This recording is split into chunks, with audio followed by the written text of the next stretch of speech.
कहानी शुरू होती है और हम फिल्म के मेन कैरेक्टर अनीता नीडी को देखते हैं, जो कि एक पागल खाने के अंदर मौजूद होती है। नीडी का बिहेवियर बिल्कुल नॉर्मल नहीं होता, वो बहुत एग्रेसिव होती है। इसी पागल खाने की एक नर्स नीडी के पास आती है और उसे खाना खाने का कहती है, लेकिन जवाब में नीडी उस नर्स को मारना शुरू कर देती है और उसके मुंह पर स्पिट भी करती है, यानी कि उसके मुंह पर थूकती है। और नीडी को सजा के तौर पर एक अंधेरे वाले ऊंचे कमरे में बंद कर दिया जाता है। यहाँ पर अनीता नीडी अपने पास्ट के बारे में सोच रही होती है, उसे अपनी पिछली तमाम लाइफ याद आती है। वो अपनी बेस्ट फ्रेंड जेनिफर के बारे में भी सोचती है। जेनिफर और नीडी बहुत अच्छे दोस्त होते हैं। अब कहानी पास्ट में चली जाती है और यहाँ पर हम एक गांव डेविल्स कैटल को देखते हैं और ये दोनों इसी गांव से बिलोंग करती हैं। बेसिकली इस शहर का नाम एक झरने की वजह से पड़ा था। इस झरने का गिरने वाला तमाम पानी एक होल के अंदर चला जाया करता था और किसी को आज तक मालूम नहीं हुआ था कि इस होल में जाने वाला पानी आखिरकार जाता कहाँ है। इसी मकसद के लिए बहुत से साइंटिस्ट, रिसर्चर्स और कॉमन लोग भी इसको मालूम करने की कोशिश करते हैं, लेकिन सब नाकाम रहते हैं। अब हम अपनी मेन स्टोरी की तरफ वापस आ जाते हैं। जेनिफर अपने कॉलेज की बहुत मशहूर, खूबसूरत, पॉपुलर और नाइस लड़की मानी जाती है, जबकि दूसरी तरफ अनीता नीडी अपनी बेस्ट फ्रेंड से बिल्कुल अलग होती है। ये दोनों आपस में बेस्ट फ्रेंड तो हैं, लेकिन बाय नेचर या ट्रेड्स के मुताबिक ये दोनों एक दूसरे से बिल्कुल अलग हैं। जेनिफर तो बहुत फेमस है, लेकिन नीडी काफी शाय और बिल्कुल भी फेमस नहीं होता, ना ही जेनिफर की तरह खूबसूरत। नीडी का एक बॉयफ्रेंड भी होता है जिसका नाम चिप है, लेकिन नीडी अपने बॉयफ्रेंड से ज्यादा अपनी फ्रेंड जेनिफर को फोकियत देती है, जिसकी मिसाल ये है कि जब जेनिफर नीडी को कहती है कि रात को हम एक लोकल बार में चलेंगे, वहां पर एक बैंड परफॉर्म करने वाला है, हमें बहुत मजा आने वाला है, तो नीडी जेनिफर को वैल्यू देती है, ना कि अपने बॉयफ्रेंड को, और अब वो उस बार में चले जाते हैं। इस पार्टी में जेनिफर एक बैंड परफॉर्मर निकोलाई की तरफ अट्रैक्ट हो जाती है, वो उसे पसंद करने लगती है और वो उसे ड्रिंक की भी ऑफर कर। जब जेनिफर निकोलाई के लिए ड्रिंक लेने के लिए जाती है तो निकोलाई अपने किसी दोस्त से जेनिफर के मुतालिक कुछ बातें करता है, जिनको नीडी सुन लेती है और नीडी को उसकी की गई बातें बिल्कुल पसंद नहीं आती। नीडी ये बातें जेनिफर को बताती है, लेकिन जेनिफर उनको नजरअंदाज कर देती है और कहती है कि इग्नोर इट। अब बैंड की परफॉर्मेंस शुरू हो जाती है, लेकिन उसी वक्त शॉर्ट सर्किट होने की वजह से इस हॉल में आग लग जाती है और आहिस्ता आहिस्ता ये आग बहुत ज्यादा फैलने लगती है और यहाँ पर सब लोग काफी मुश्किल से अपनी जान बचाते हैं। नीडी भी जेनिफर को टॉयलेट की विंडो तोड़कर बाहर की तरफ भाग आती है और पूरे हॉल में, पूरे बार में काफी ज्यादा आग लग चुकी है, लोग चीख रहे होते हैं। अब सब बाहर आ चुके होते हैं। बैंड मेंबर निकोलाई जेनिफर को कहता है कि तुम हमारे साथ चलो, हम बहुत एंजॉय करेंगे, और उसे वो वैन में जाने का कहता है। नीडी जेनिफर को बहुत रोकती है कि तुम मत जाओ, लेकिन जेनिफर का दिल होता है उनके साथ जाने में और जेनिफर निकोलाई और उसके दोस्तों के साथ वैन में बैठकर चली जाती है और नीडी पीछे अकेली रह जाती है और वो जेनिफर को यहाँ से अकेले जाते देख रही होती है और ये दुख उसके चेहरे पर साफ नजर आ रहा है। अब नीडी परेशानी की हालत में वापस अपने घर आ जाती है और यहाँ पर वो अपने बॉयफ्रेंड चिप को कॉल करती है और इस वाकये के बारे में सब कुछ उसे बताती है। वो उसे बताती है कि जेनिफर उन लोगों के साथ चलेगी है, मुझे डर है कि कहीं वो उसको कुछ नुकसान ना पहुंचा दे। ये जेनिफर के रेप होने का डर भी अपने बॉयफ्रेंड को बताती है। अभी फोन पर बात हो ही रही होती है कि इसके घर के बाहर एक बेल होती है। जो बाहर जाकर देखती है, लेकिन वहां ऐसे कोई नजर नहीं आता। अब जब डोर के बाहर कोई नहीं होता तो वो वापस अंदर आने लगती है, लेकिन अंदर आते हुए उसे घर के अंदर से कुछ आवाजें सुनाई देती हैं और वो जैसे ही डरते हुए अंदर आती है तो सामने देखती है कि जेनिफर बैठी हुई है, जो कि बहुत जख्मी हालत में है। उसके चेहरे पर खून लगा हुआ है और यहाँ पर जेनिफर एक अजीब क्रीपी किस्म की स्माइल देती है, जिसे देखकर नीडी परेशान हो जाती है। इसके अलावा जेनिफर इस घर का फ्रिज ओपन करती है और यहाँ से कच्चा चिकन निकालकर उसको भी खाने लग जाती है। जेनिफर यहाँ पर एक डरा देने वाले तरीके से चीखती है, चिल्लाती है और इसके अलावा उल्टियां भी करती है, जो कि काले रंग की होती है। जेनिफर इसको डराने के बाद यहाँ से चली जाती है। अब अगला दिन आ जाता है। नीडी कल रात हुए वाकये के बारे में सब कुछ सोच रही होती है और बहुत परेशान होती है। जेनिफर के लिए भी बहुत परेशान होती है। यहाँ पर जेनिफर आ जाती है, जो कि बिल्कुल नॉर्मल लग रही होती है। कल रात जेनिफर की हालत तो बहुत खराब थी, लेकिन आज सुबह वो पहले से ज्यादा एक्टिव, एनर्जेटिक और बोल्ड लग रही होती है। अब ये दोनों अपनी क्लासरूम में मौजूद होते हैं। यहाँ पर इनके टीचर कल रात बार में मरने वाले लोगों पर अफसोस कर रहे होते हैं, दुख कर रहे होते हैं। तो जेनिफर उसको देख के हंस रही होती है और अपने टीचर का मजाक बनाती है। जेनिफर के अंदर बहुत सी चेंजेस आ चुकी होती हैं, जो कि नीडी इन सब चेंजेस को देखकर बहुत परेशान होती है और बहुत ज्यादा कंफ्यूज होती है। नीडी अपने बॉयफ्रेंड चिप को भी ये सारी बातें बताती है। वो इसे ये भी बताती है कि कल रात जेनिफर उसके घर आई थी और उसका बिहेवियर बहुत अजीब था, जैसे कि जेनिफर के अंदर कोई चीज आ चुकी थी और वो जेनिफर बिल्कुल नहीं लग रही थी और वो बहुत वियर्ड बिहेव कर रही है। और अब कहानी में कुछ ट्विस्ट आने वाले हैं। जेनिफर अपने कॉलेज की फुटबॉल टीम के कैप्टन से मिलती है, जो कि बहुत दुखी था क्योंकि कल रात हुए एक्सीडेंट में इसके कुछ दोस्त मर चुके होते हैं। जेनिफर उसको बहलाती है और स्कूल के करीब वाले जंगल में ले जाती है। यहाँ पर वो उसे सेड्यूस भी करती है और उसी वक्त इनके चारों तरफ कुछ जानवर, परिंदे इकट्ठे हो जाते हैं जो इनको देखने लगते हैं। ये बहुत अजीब मंजर है और उसी वक्त जेनिफर का चेहरा बदल जाता है। उसके दांत बड़े से हो जाते हैं, जैसे कोई ईवल उसके अंदर आ गया हो, और वो अपने साथ मौजूद फुटबॉल कैप्टन को मार देती है। मरते हुए ये फुटबॉल कैप्टन चीखा होता है, जिस चीख की आवाज कॉलेज के प्रोफेसर ने सुन ली होती है और इस चीख को सुनते हुए कॉलेज के प्रोफेसर उधर आते हैं, जहाँ पर वो प्रोफेसर इसकी कटी और फटी हुई लाश को देखते हैं। नीडी और जेनिफर फोन पर बात कर रहे होते हैं। नीडी बहुत दुखी है क्योंकि बहुत कम वक्त में इनके शहर में बहुत सी अमवात हुई हैं, बहुत से लोग मरे हैं, लेकिन जेनिफर उसे कहती है कि तुम चिल करो और मूव ऑन करो। इसके अलावा हम यहाँ पर यह भी देखते हैं कि जेनिफर लाइटर से अपनी जुबान पर आग लगा रही होती है, लेकिन उसकी जुबान को जरा भी नुकसान नहीं पहुंचता और जेनिफर नीडी को कहती है कि आई एम गॉड, मैं खुदा। और आहिस्ता आहिस्ता अब 1 महीने का वक्त गुजर चुका है। अब जेनिफर बहुत थकी हुई लगती है, बीमार लगती है, टायर्ड लगती है। अब ये बिल्कुल पहले जैसी एक्टिव और एनर्जेटिक नहीं रही। अब हम देखते हैं कि एक स्टूडेंट जेनिफर को सिनेमा जाने की ऑफर करता है कि हम वहां पर बहुत एंजॉय करेंगे, लेकिन जेनिफर उसे इनकार कर देती है और कहती है कि हम रात को मिल सकते हैं। और वो उसे एक ऐसे घर में बुलाती है जिसका कंस्ट्रक्शन का काम हो रहा होता है। अभी वो घर मुकम्मल तौर पर नहीं बना होता। अब रात का वक्त आ जाता है और जब जेनिफर उस लड़के से बात कर रही होती है तो उसकी आंखों का रंग बदलने लगता है। वो लड़का इसकी आंखें देख के डर जाता है कि उसी वक्त जेनिफर उस लड़के को भी मार देती है और इसके जिस्म से उसकी बोटियां निकाल कर खाने लगती है, यानी कि इसके जिस्म को कच्चा खाने लगती है। दूसरी तरफ नीडी अपने दोस्त के साथ होती है, अपने लवर के साथ होती है। उसको जेनिफर के मुतालिक रोने ख्वाब आते हैं, उसे ख्यालात आते हैं कि जैसे जेनिफर किसी मुश्किल में है और वो उसी वक्त अपने घर से भाग के बाहर निकल आती है। वो अभी रोड पे होती है कि सामने से जेनिफर आ जाती है जो खून में लथपथ होती है। इसके अलावा जेनिफर नीडी की कार की विंडशील्ड यानी कि उसके शीशे पर भी जंप करती है। नीडी बहुत डर जाती है, घबरा जाती है। नीडी वहां से भागकर अपने घर आ जाती है। जैसे ही नीडी अपने बेड पर सोने जा रही होती है तो वहां पे वो जेनिफर को देखती है जो बिल्कुल नॉर्मल हालत में होती है। नीडी बहुत कंफ्यूज हो जाती है। नीडी कुछ नहीं समझ पा रही होती कि ये क्या हो रहा है और वो जेनिफर को कहती है कि तुम यहाँ से चली जाओ। लेकिन जेनिफर कहती है कि तुम परेशान मत हो, हम दोनों बेस्ट फ्रेंड्स हैं और मैं तुम्हें सब कुछ सच बताऊंगी कि उस रात को क्या हुआ। ये उसी रात की बात कर रही होती है जिस दिन उस बार में आग लगी होती है, क्योंकि नीडी ने जेनिफर को एक भयानक रूप में भी देखा होता है और एक नॉर्मल रूप में। तो नीडी कहती है कि मैं सच जानूं और जेनिफर सब बातें बताने लगती है। जेनिफर बताती है कि उस रात जब मैं उस बैंड के लड़कों के साथ वैन में बैठकर गई तो वो मुझे झरने के पास ले गए थे। निकोलाई जो बैंड का मेंबर था और उसके तमाम दोस्त बेसिकली शैतान को पूजा करते थे और वो ये सब इसलिए कर रहे थे ताकि वो अपने म्यूजिकल कैरियर में सक्सेस पा सके। उन्होंने मुझसे पूछा था कि क्या तुम वर्जिन हो, तो मैंने उन्हें कहा था कि हाँ। तो बेसिकली उन्होंने मुझे मारकर शैतान को सेक्रीफाइस करना था ताकि उनको कामयाबी मिल सके। ये बैंड काला जादू बेसिकली कर रहा था। निकोलाई जो बैंड मेंबर था उसने जेनिफर को चाकू मारकर उसी झरने में फेंक दिया होता है। यहाँ पर एक और बात भी पता चलती है कि जेनिफर असल में वर्जिन नहीं होती, जिस वजह से वो जिंदा बच जाती है। लेकिन जिंदा बचने के बाद वो नॉर्मल नहीं रहती, उस पर ईवल पोजेस कर लेता है, शैतान उस पर हावी हो जाता है। मैं एक चीज क्लियर करता चलूं, वो बैंड मेंबर्स इस सेक्रीफाइस के बाद वो भी फेमस हो गए और जेनिफर भी जिंदा बच गई, लेकिन उस पर शैतान हावी हो गया। और वो ये भी बताती है कि जब वो जागी तो उसे बहुत भूख लग रही थी और भूख की हालत में मैं तुम्हारे घर भी आई थी, क्योंकि तुम मेरी बेस्ट फ्रेंड हो तो मैं तुम्हें कभी भी नुकसान नहीं पहुंचा सकती, इसलिए मैं उस रात तुम्हारे घर आई और फ्रिज खोल के कच्चा चिकन खाने लग गई। जेनिफर अपनी दोस्त को यह भी बताती है कि जब वो किसी इंसान को खा लेती है और उसका पेट फुल होता है तो उसके अंदर एक्स्ट्रा पावर्स आ जाती हैं और वो इस बात को अपना हाथ काटकर शो भी करती है। वो अपने हाथ को काटती है तो उसका हाथ फौरन से खुद ही हील हो जाता है। जेनिफर के पास अब शैतानी ताकतें हैं। ये सब सुनकर, देखकर और जानकर नीडी बहुत डर जाती है और वो जेनिफर को कहती है कि यहाँ से तुम चली जाओ, मुझे इस वक्त और कोई बात नहीं कर। और जेनिफर इसके घर की खिड़की से कूदकर बाहर चली जाती है, लेकिन ये खिड़की सेकंड फ्लोर पर होती है जो कि जमीन से तकरीबन 12-13 फुट के फासले पर होती है। इतनी बड़ी जंप देखकर नीडी और घबरा जाती है। नीडी इस मामले की मजीद इन्फॉर्मेशन के लिए अपने टाउन की लाइब्रेरी में जाती है और वहां पर वो पैरानॉर्मल बुक्स की रीडिंग करती है ताकि वो सच को जान सके और कोई हल निकाल सके। बुक रीडिंग से नीडी को पता चलता है कि उस बैंड से गलती हुई थी, क्योंकि वो जेनिफर को वर्जिन समझ रहे थे। उसके बदले में वो लोग तो फेमस हो गए, लेकिन जेनिफर पर शैतान हावी हो गया और अब जेनिफर को ठीक करने का एक ही तरीका है कि उसके दिल में चाकू मार दिया जाए, क्योंकि इसके अलावा और कोई हल नहीं है इस बुक के मुताबिक। इसके अलावा नीडी ये सब बातें अपने लवर चिप को भी बताती है, लेकिन चिप इसकी बातों पर ज्यादा ध्यान नहीं देता और ना ही यकीन करता है। वो नीडी को कहता है कि तुम किसी साइकियाट्रिस्ट को दिखाओ। इसके अलावा नीडी को यह भी पता चलता है कि जेनिफर के लिए लोगों को मार के खाना बहुत जरूरी है, क्योंकि अगर वो उन्हें नहीं खाएगी तो वो पहले जैसी खूबसूरत नहीं रहेगी। खुद को खूबसूरत और जवान रखने के लिए जेनिफर को लोगों को मार के खाना जरूरी है। अब से कुछ दिन बाद इनके कॉलेज में एक डांस फंक्शन भी होता है जहाँ पे बहुत से लोग इकट्ठे होने वाले होते हैं। नीडी इसलिए भी परेशान होती है कि जेनिफर उस फंक्शन में किसी न किसी को मार ना दे, बल्कि वो और ज्यादा इसलिए भी परेशान होती है कि नीडी का बॉयफ्रेंड चिप की जान को भी खतरा हो सकता है और वो अपने बॉयफ्रेंड को भी कहती है कि तुम उस फंक्शन में मत आना, लेकिन इसका बॉयफ्रेंड हंस के बात को टाल देता है और कहता है कि कुछ नहीं होगा, तुम रिलैक्स रहो। अब डांस डे का दिन आ जाता है। इस फंक्शन में सब लोग डांस कर रहे होते हैं। नीडी यहाँ पर अपने बॉयफ्रेंड का इंतजार कर रही होती है, लेकिन अब तक चिप नहीं आया होता और दूसरी तरफ जेनिफर भी वहाँ पे अवेलेबल नहीं होती। उसके जहन में बहुत से बुरे ख्यालात आते हैं। वो डर जाती है कि इधर फंक्शन में ना तो चिप है ना ही जेनिफर, और इस परेशानी की हालत में वो उस फंक्शन से भागकर घर की तरफ आती है। नीडी को चिप के घर से पता चलता है कि वो अभी ही कुछ देर पहले वॉक करता हुआ कॉलेज फंक्शन अटेंड करने के लिए गया है और नीडी भी परेशानी की हालत में उसी तरफ भागना शुरू कर देती है। दूसरी तरफ चिप को रास्ते में जाते हुए दिखाया जा रहा होता है जहाँ पर जेनिफर इससे मिलती है और जेनिफर चिप को गुमराह करती है कि नीडी का किसी और के साथ अफेयर था और यही वजह है कि वो तुम्हें ज्यादा इंपॉर्टेंस नहीं देती। और इनके दरमियान और भी बहुत सी बातें होती रहती हैं। बातों बातों के दरमियान ये इसे एक खंडर की तरफ ले जाती है। जेनिफर का हमेशा से तरीका रहा होता है कि पहले वो किसी को सीड्यूस करती है और फिर उसे मार देती है। जेनिफर चिप के करीब जा ही रही होती है कि चिप उसे रोक देता है, क्योंकि वो नीडी से प्यार करता है और वो नहीं चाहता कि कोई और लड़की उसके करीब आए। इस चीज को देखते हुए जेनिफर को बहुत गुस्सा आ जाता है और वो गुस्से में चिप पर अटैक कर देती है, उस पर हमला कर देती है। जेनिफर का ये रूप बिल्कुल शैतानी है। दूसरी तरफ हम देखते हैं कि नीडी इन दोनों की तलाश में भी वहां पहुंच जाती है। नीडी देखती है कि जेनिफर उसके लवर के गले पर काट रही होती है, उसको मारने की कोशिश कर रही होती है और ये बिल्कुल खून से भरी होती है, लेकिन नीडी भी उधर कूद जाती है और अपने लवर को बचाने की कोशिश करती है।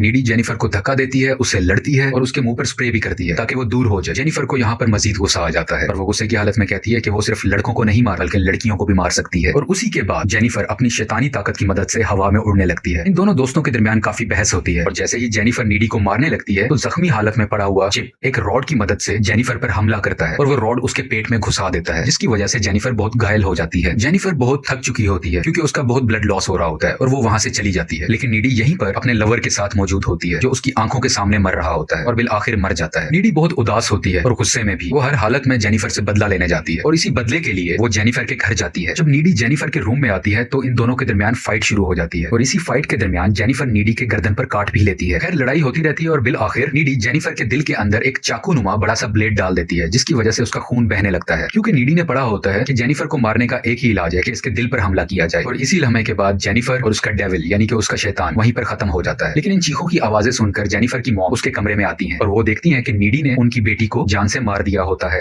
और अब मूवी अपने इनिशियल सीन्स पे आ जाती है कि नीडी क्यों उस जेल में थी, क्यों उस पागल खाने में थी, क्योंकि इसने जेनिफर का कत्ल किया होता है। लेकिन अजीब बात हमें यह पता चलती है कि अब ये नीडी पहले वाली नीडी नहीं रही, और उसकी वजह यह है कि जेनिफर ने नीडी को लड़ाई के दरमियान काटा होता है, जिसकी वजह से ये शैतानी ताकतें नीडी के अंदर भी आ जाती है। और हम यहाँ पर नीडी को हवा में उड़ता देखते हैं। यहाँ पर नीडी के पास भी अब सुपर नेचुरल पावर आ जाती है और इसी वजह से वो बहुत ज्यादा एग्रेसिव होती है, जबकि पहले नीडी ऐसी नेचर की नहीं थी। यहाँ पर ये इस काल कोठरी के अंदर बंद होती है, लेकिन नीडी अपनी शैतानी ताकतों का इस्तेमाल करते हुए यहाँ से उड़ जाती है और खिड़की से बाहर निकलकर बाहर चली जाती है, यानी कि इस जेल से भाग जाती है। जेल से भागकर ये उसी झरने के पास जाती है और इसे वही चाकू मिलता है जो निकोलाई ने जेनिफर को शैतानी ताकतें हासिल करने के लिए मारा होता है। नीडी उस चाकू को उठा लेती है और एक कार से लिफ्ट लेते हुए वहीं पर जाती है जहां पर वो बैंड होता है, जहां पर वो बैंड अपना कॉन्सर्ट कर रहा होता है। हम इस बैंड को भी देखते हैं जो अपना कॉन्सर्ट खत्म करने के बाद अपने रूम में बैठकर अयाशी कर रहे होते हैं, जैसे कि ड्रग्स इस्तेमाल करना। और उसी वक्त वहां पर कोई आता है और इन सब मेंबर्स को मार देता है बहुत ब्रूटल तरीके से। इस वक्त तक ये नहीं दिखाया जाता कि ये कत्ल किसने किया, इन म्यूजिकल बैंड मेंबर्स को किसने मारा। लेकिन आगे चल के हम देखते हैं कि सीसीटीवी फुटेज में इनके रूम से और कोई नहीं निकल रहा होता, बल्कि नीडी ही आ रही होती है, यानी कि ये तमाम कत्ल नीडी ने किए होते हैं। और इसका मतलब बिल्कुल क्लियर है, नीडी ने उन म्यूजिकल बैंड वालों को मार दिया जो कि वो डिजर्व करते थे, क्योंकि उनकी वजह से ये सब कुछ हुआ था। उसका लवर मरा था, उसकी बेस्ट फ्रेंड मरी थी और भी बहुत से कत्ल हुए थे। और यहीं पे इस मूवी की एक्सप्लेनेशन खत्म हो जाती है। आपको पसंद आए तो लाइक और सब्सक्राइब करें। Thanks for watching.